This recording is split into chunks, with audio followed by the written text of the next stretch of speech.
it was a comeback for the ages. Good evening, I'm Lauren Walsh for Citrus TV Sports.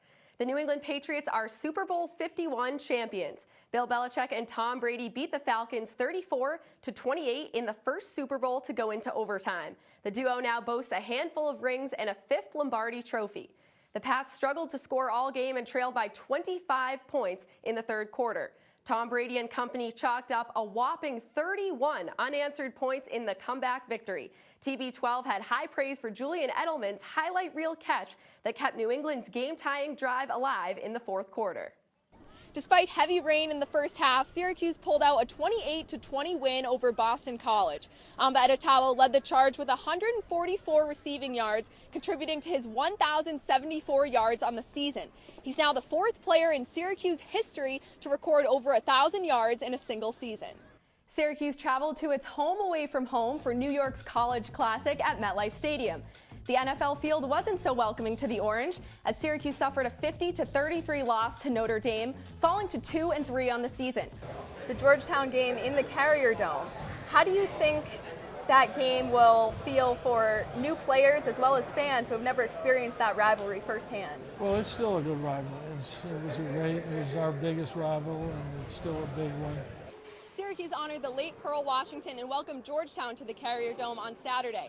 The stakes were high, but only one player rose to the occasion. Tyler Lydon scored a career-high 29 points and had 9 rebounds, but that wasn't enough in the 78-71 loss to the Hoyas. Syracuse and Georgia Tech both play well at home and struggle on the road. That trend continued tonight in Atlanta as the Orange falls to a 71-65 loss to the Yellow Jackets. We have all you need to know about the nail-biting finish and what it means for Syracuse's fate in March. This is Orange Press Pass, and it starts right now. It's a battle for NYC on the ice tonight. The Islanders may be moving out of the Big Apple, but for now, they still take the ice in the Barclays Center. And tonight they welcome the Rangers for a Metropolitan Division matchup.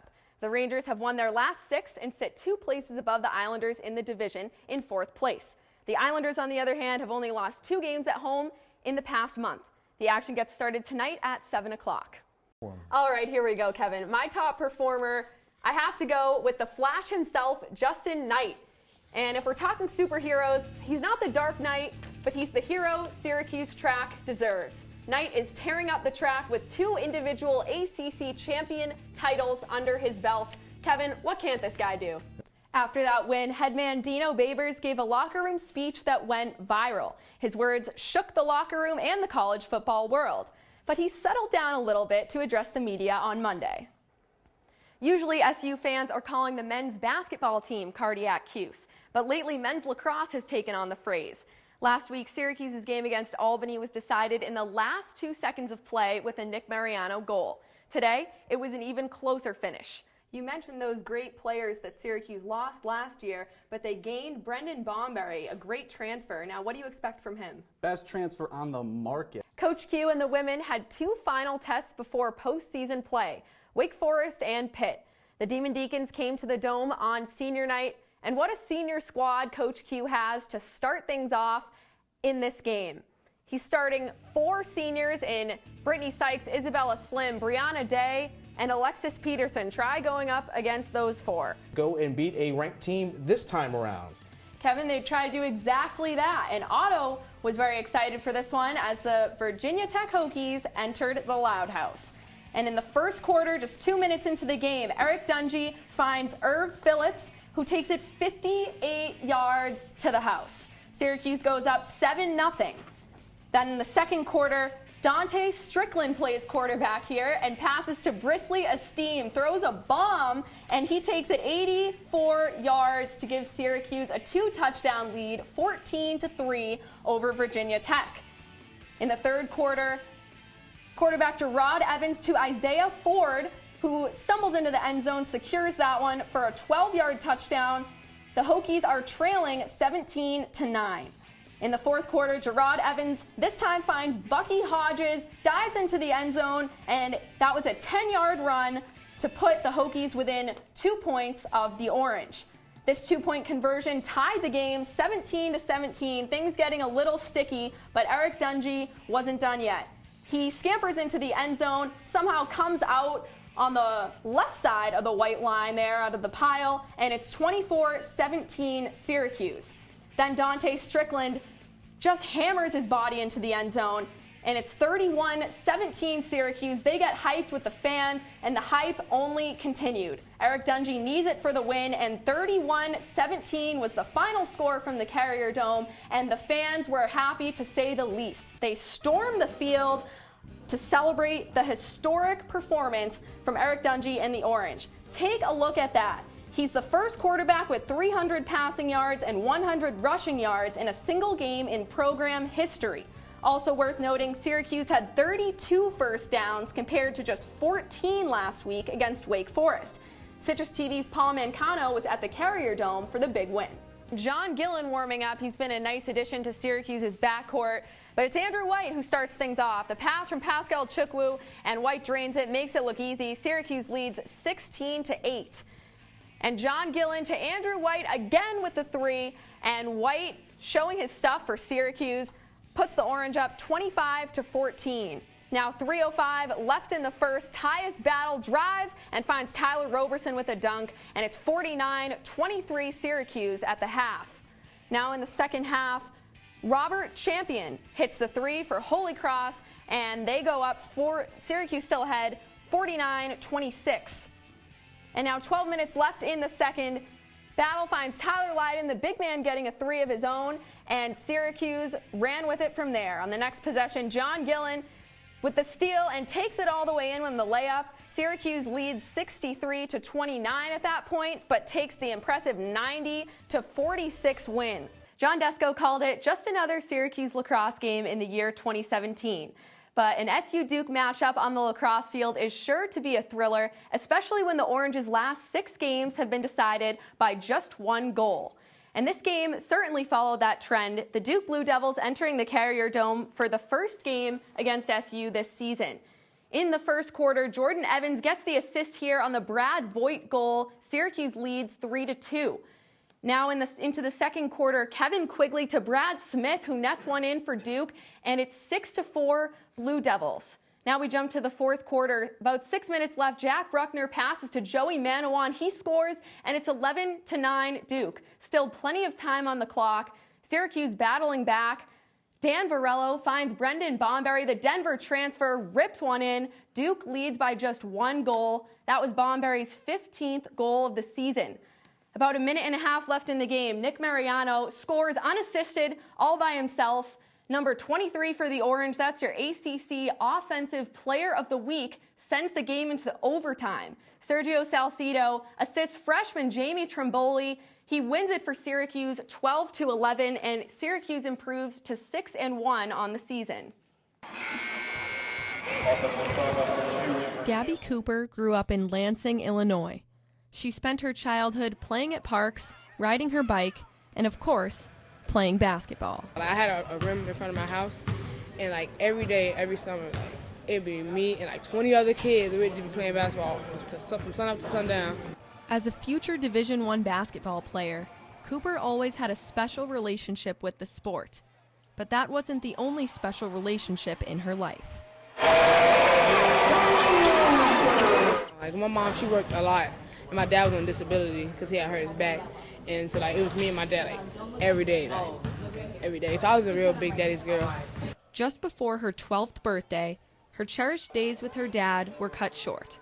Gabby Cooper's father passed away in 2011 from what doctors believed to be sarcoidosis, a chronic disease caused by the enlargement of lymph nodes. He basically just had like a cough. And so, I never thought like I would wake up one morning and get a call like that or whatever, but it happens. So you gotta cherish things while you have them because they won't always be there. Cooper turned her tragedy into tribute. She found a meaningful way to keep her father with her every time she steps on the court. Well, I wore number 11 because of that. I was 11, it was 2011. And it just made me, I don't know, I feel like it made me tougher. The number 11 on her jersey is filled with meaning and memories, and it connects her basketball career to her father, who rarely had the chance to see his daughter play. When he passed, I was like just starting to pick up basketball a lot. And so like he only seen me play probably like twice. I think he would be proud. Like I think he'd be extremely proud. One person who is certainly proud of Cooper is Coach Quentin Hillsman. And although he's only coached her for one season, Coach Q sees the strength in Cooper as a player. Very persistent and relentless. You know, she's a scorer, and you have to be very persistent in your effort and trying to get better and trying to find your role. Persistent and relentless, on the court and in life. Lauren Walsh, NCC Sports.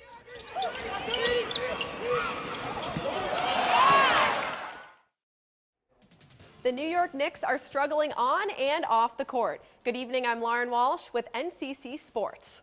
The Carmelo Anthony and Phil Jackson saga seems to get messier every day, and the Knicks' 22-32 record doesn't bode well in Melo's favor. For now, though, Melo still a Knick, and he averages 25 points per game. In the second quarter, Blake Griffin finds Austin Rivers. He dribbles in, goes back to Griffin baseline for the slam. Clippers go up 56-53. Time ticking down in the first half. Derrick Rose flicks it to Melo, and the shot is good. Anthony keeps the Knicks in the game heading into the half. It's tied at 67. End of the third. If you like that last shot from Melo, you'll love this one. Vintage Carmelo Anthony fadeaway three. He draws the foul, and the Knicks lead 94-88. About 2 minutes left in the game. Porzingis with the dunk, and the Knicks go up by a pair. 30 seconds left. Rivers drives. DeAndre Jordan goes up for the tip-in. Clippers go on to win 119-115. Off the court, a former Knicks player stirred the pot in the first quarter last night. Charles Oakley got physical in the stands as he aggressively approached Knicks owner James Dolan during the game. According to ESPN.com, Oakley was removed, arrested, and charged with 3 counts of assault. He played center and power forward for New York from 1988 through 1998. Fans chanted Oakley's name as he was escorted out of MSG. It's no secret that the Nets are on a big losing skid, but perhaps worse than Brooklyn's record is the fact that the Nets have only won 2 games since Christmas. The team tried to turn things around against the Wizards last night in the Barclays Center. Things getting started in the fourth quarter here. This game was all about the last quarter.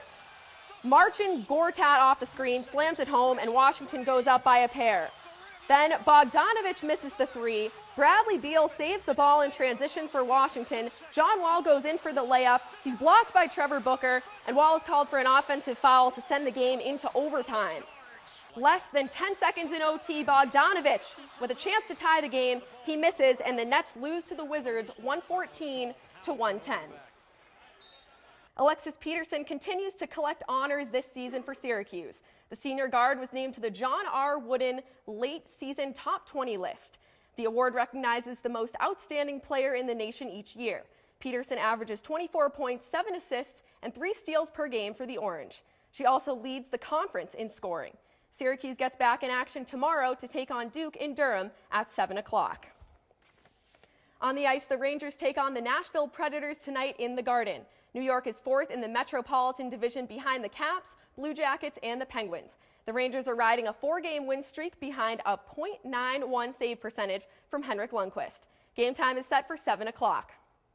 And from everyone at NCC Sports, we wish Mike Tirico the best as NBC's new Olympics host. And that'll do it for NCC Sports. I'm Lauren Walsh.